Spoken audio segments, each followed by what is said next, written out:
In early 1862, the Western theater of the American Civil War ignited into action. Union forces, under the rising star Major General Ulysses S. Grant, secured key footholds in Kentucky and began pressuring the Confederacy's economic lifeline, the Mississippi River. To protect strategic cities like Nashville and control vital waterways, Confederate engineers constructed Forts Henry and Donelson near the Kentucky-Tennessee border. Grant struck first. In February, his troops launched a coordinated assault by land and river. Both forts fell swiftly, Henry on the 6th and Donelson 10 days later, costing the Confederacy roughly 15,000 soldiers and opening the gates to deeper Union advances. By the end of the month, Union General Don Carlos Buell captured Nashville, Tennessee's capital. Union forces pressed further.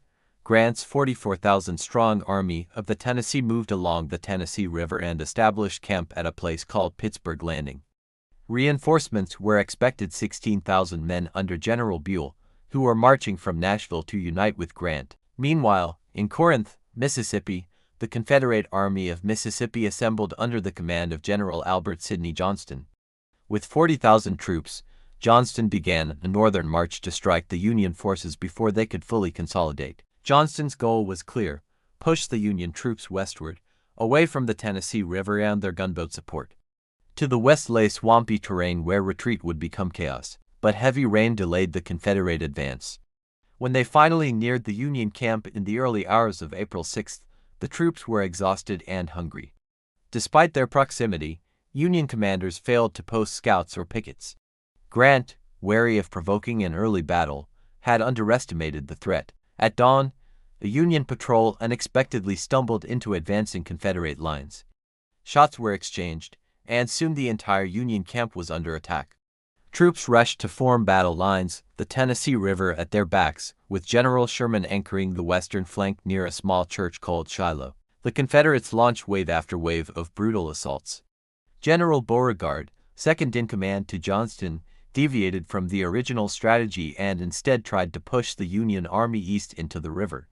Chaos erupted across the battlefield. Confederate units lost cohesion, yet their momentum forced Union troops into defensive positions. One section, held by Generals Prentiss and Wallace near a sunken road, became a lightning rod of violence. For hours, the Confederacy launched charge after charge. The ferocity of the gunfire was so intense that soldiers called the place the Hornets' Nest. Artillery thundered. Lee filled the air. General Ruggles massed 50 Confederate cannons to break the Union line. Johnston himself led charges until a bullet struck his leg. Ignoring the wound, he bled to death by afternoon, becoming the highest-ranking general killed in the war. Command fell to Beauregard, who remained in the rear, unaware of how much the Union had begun to regroup. While the Confederates focused on breaking the Hornets' Nest, the rest of Grant's army fell back to stronger defensive lines near the river. These lines were reinforced by 50 cannons and the ironclad gunboats on the Tennessee.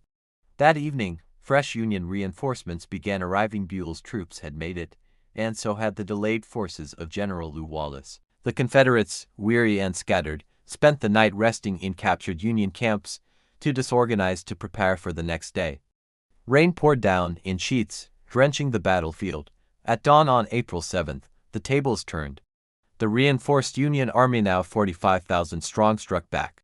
General Wallace's rested men led the counterattack. Confederate forces, lacking ammunition and clear leadership, began to crumble under pressure.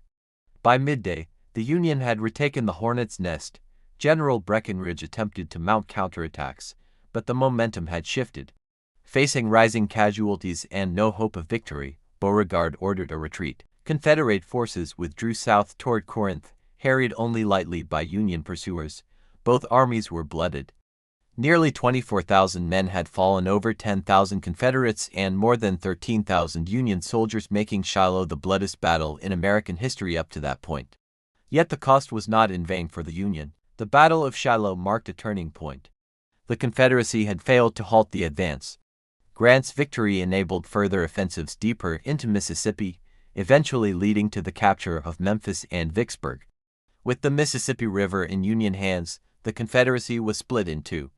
The hopes of a quick victory had died at Shiloh. The war would continue, but now, it was the Union that held the initiative in the West. If you enjoyed this episode of TimeTold, don't forget to like, subscribe, and hit the bell icon so you never miss one of our weekly deep dives into the moments that shaped our past.